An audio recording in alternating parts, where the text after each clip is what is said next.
Welcome back to Financial Foundations, brought to you by Base Wealth Management, where we are the foundation to your financial plan. I'm your host, Dustin Taylor. I'm your co-host, Alex Wolfe, certified financial planner. And we have back with us again, Kyle Howell. Welcome back, Kyle. Welcome back, Kyle. Thank you, fellas. Appreciate it. Today, we're going to talk about how to retire early as our overall theme.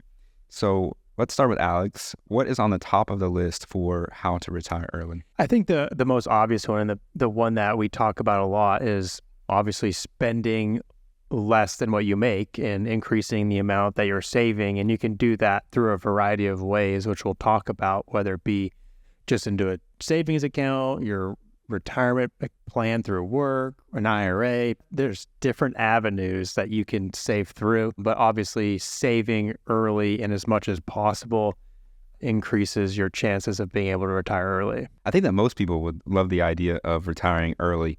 What are some things that younger people can do now to try to retire early? Start small is my main focus, especially with the younger folks that I deal with. It might be $25 a month. It might be $100 a month, but just get started. Don't wait. You have a lot of time for your investments to grow when you start early. Other than saving, the next biggest thing is using time on your side. And the younger you can start, the better. And as Kyle said, it may not be much to begin with, but over time, you let the money grow through proper investing and compounding growth and being able to sock away $50, $100, however much you can, especially in those early years, will actually go a lot farther than a bigger savings 20 years later. Right. Yeah, I've seen a lot of material that sort of highlights that the first even 10,000 and then especially the first 100,000 is like the hardest to get. So whenever you're younger, what are some things? I mean, it's very easy, I think, to tell people start early, but how can they really do that? It's more difficult than it sounds, I believe.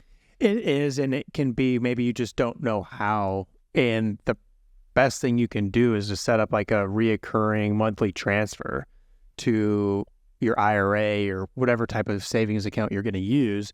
So by setting up that monthly reoccurring transfer, it takes all the complexity and difficulty out of it. So you don't even have to think about it. So every month you have that, say, $100 transferred to your brokerage account or the IRA, and you can even set it up to automatically be put into like an S&P 500 type fund.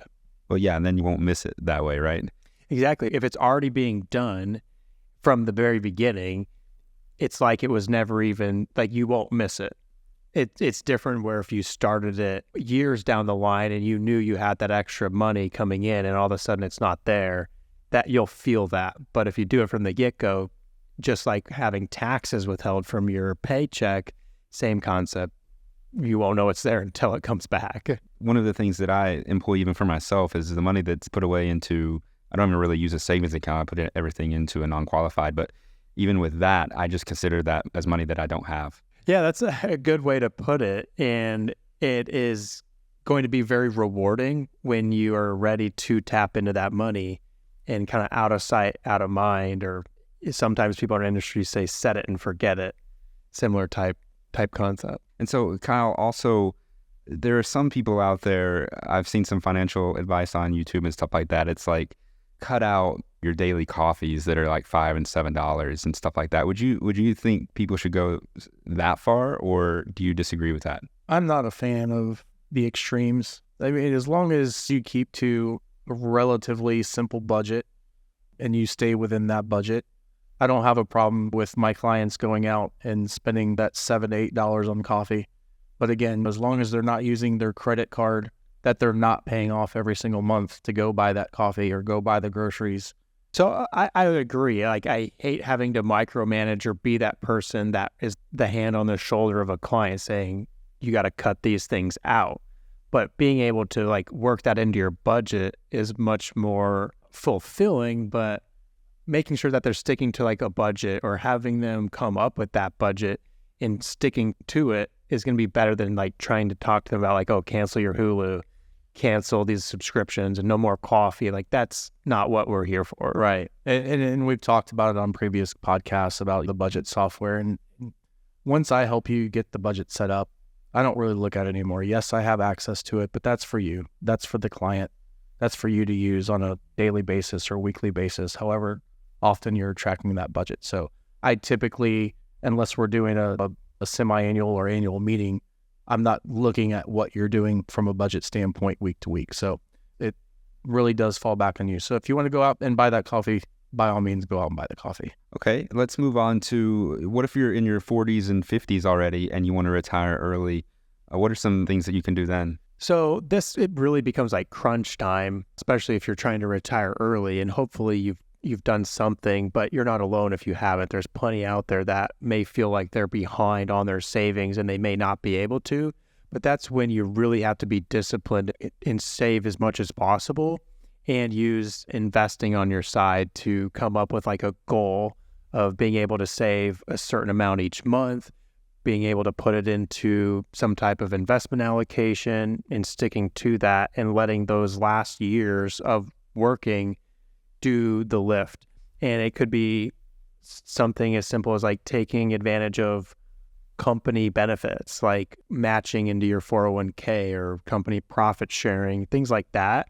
And that will help the older individuals as well as the younger, but making sure that you're at least getting that free money from like a company match. In the clients that you work with who have the goal of retiring early, could you put a number on how many are successful? I don't know offhand like a specific number, but we are seeing like a considerable amount that are coming to us that are saying they do want to retire early, and we want to make sure that they have like a proper financial plan in place to be able to show them what's the probability or likelihood that they'll be able to do that, and if they may have to make any sacrifices if they do decide to retire early. So we can do some scenario analysis and show them like, this is what your income spending could be like if you retire at 60 versus 62 or whatever age. We can do some of those scenarios and showing them like how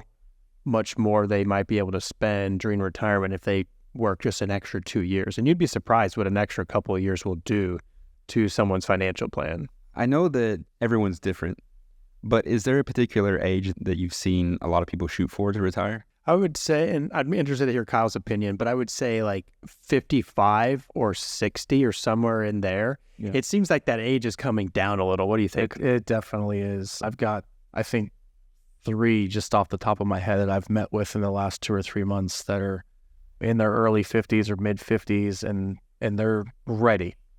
They're ready now. And trying to figure out, okay, is it 55? Is it 57? Is it 60? But they're 52, 53 years old. So trying to play around with the numbers and see if, for instance, there's one that's about 1.5 million. They're 52 and 53, married couple. And I said, if you guys want to go at 55, let's do it. They're very simple. They don't spend a lot of money. Obviously, they've got a substantial nest egg in their early 50s. Then yeah, let's go ahead and do it. But if somebody that's 800,000 to $1 million that is accustomed to $150,000 income for the year, probably not going to be able to retire at 57 or 58. We may need to push that back to 63 or 65. Yeah, I totally agree. It really depends on their lifestyle. Someone who could potentially retire off 500,000 if they had no real substantial mortgage or debt and they live a really simple lifestyle. But I've also seen people with $5 million who struggle with money because they spend a significant portion of that every year. And vice versa. You've got people that have 5 million but feel they don't have enough. Right. But they are not necessarily spenders either, but right. they feel that they feel they don't have enough. So for someone who is in their let's call it mid 40s and who has been contributing to their retirement plan, on a scale of 1 to 10, how hard would it be for them to retire at 55 or 60? How difficult is it? A 7? I'm going 7 to 8. Yeah, and it depends on some of these things we've talked about. How much have they been contributing? How are they invested? If they've been really aggressive since they were 20 and they've got over 20 years of like aggressive type returns, then they may be more likely. But then what are they looking to spend during retirement? And then retiring early, really early, brings on a whole nother complexity of problems for early young retirees. Right. Yeah, I mean, just going back to another example, I've got a 45-year-old with $800,000 in his 401k plan. And I've got a 45-year-old that has $25,000 in the 401k plan and doesn't have anything in addition to that 401k plan. So opposite ends of the spectrum, 800,000, 25,000.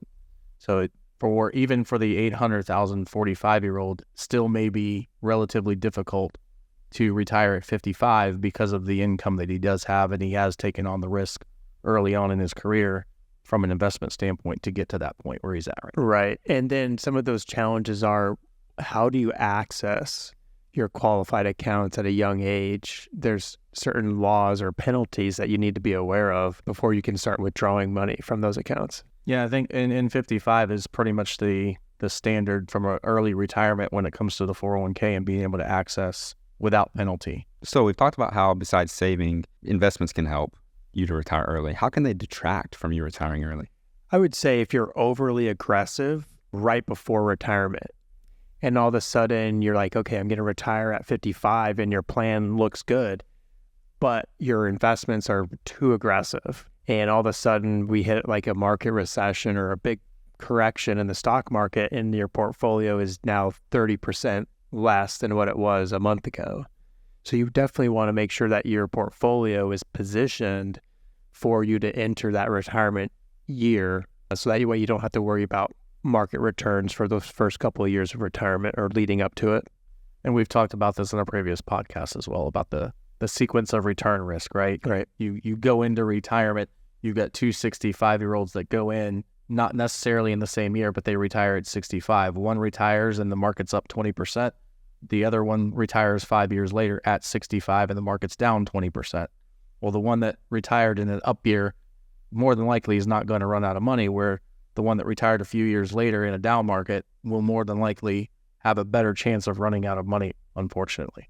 Exactly. What type of things do people forget about when retiring early? What's the biggest thing, like healthcare? Yeah, healthcare is probably the biggest, and also one of the biggest concerns that young retirees and a financial planner may have for them is, how are they going to cover the cost of private healthcare, or do they have a job where their healthcare is going to be covered until they can get on Medicare, which doesn't happen until 65. So you could be on private healthcare for a considerable amount of years, depending on how young you retire, and then thinking about how you fold in Social Security. We obviously want to do some calculations, especially for spouses, to see who should collect first or who should defer theirs. What do you think, Kyle? Yeah, absolutely. The Social Security is a big part of it as well, that not everybody, I think, plans for. We talk about healthcare as the biggest expense, but Social Security is probably the biggest guarantee you have from an income standpoint for a 25, 30-year retirement, and planning around being able to maximize the income in Social Security is a big, big piece, other than figuring out how we're going to pay for healthcare. The other part of that is working with a lot of like government workers that may have a pension, making sure that they're going to reach pension age before retiring. And most of them already know that because they've been watching it for years since they began, so they'll know all about it. But you definitely can help them do some calculations on when to start the pension, or what type of rider or survivor benefit to add on to their pension for the benefit of their spouse. If you retire early, the biggest issue, I guess, is missing income, and Social Security takes care of part of that. But what are some other things that you can do to replace that income? Yeah, so you've got the guaranteed sources like Social Security and some of those that have like a pension, but you also are going to need to figure out like your income strategy or withdrawal strategy from the portfolio. Is your portfolio generating income? When I look at generating income for retirees, I look at multiple asset classes. For somebody that maybe doesn't have a pension, maybe we need to look into annuities. Do we look at real estate investments for higher net worth that may not be a liquid type investment, but I guess there's enough of a portfolio there to be able to put money into something that may not be liquid, but it's going to generate more income than a traditional publicly traded stock or even a bond or anything like that. Both of you, I think, have mentioned Social Security being guaranteed income source.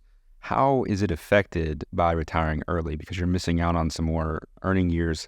I assume it's not probably your prime earning years, so maybe it's not affected that much, but is there any effect on it? I suppose it could be your prime earning years or toward the tail end if you decide to retire early. So that could definitely affect your calculation if you're leaving some strong earning years on the table. But for some, it may not be worth it if they're not enjoying their job or whatever, they're burnt out. But then if you collect early, you could also be leaving money on the table, and that may not be the best benefit for yourself, but trying to delay it as long as possible.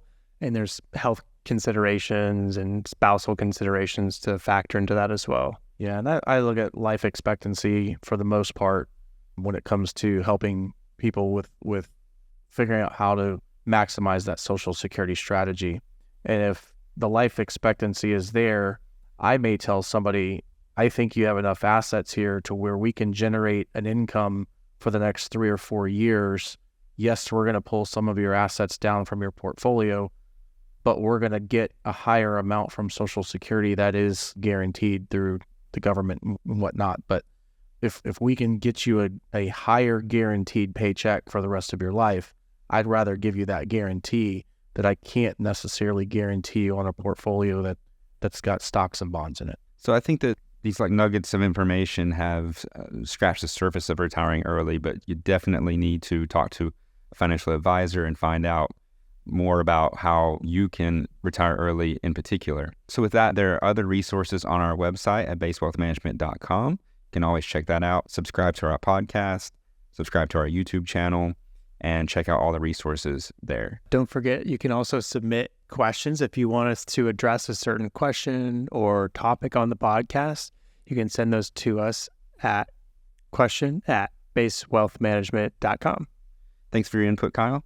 Thank you for having me. I'm your host, Dustin Taylor. I'm your co-host, Alex Wolfe. And happy listening.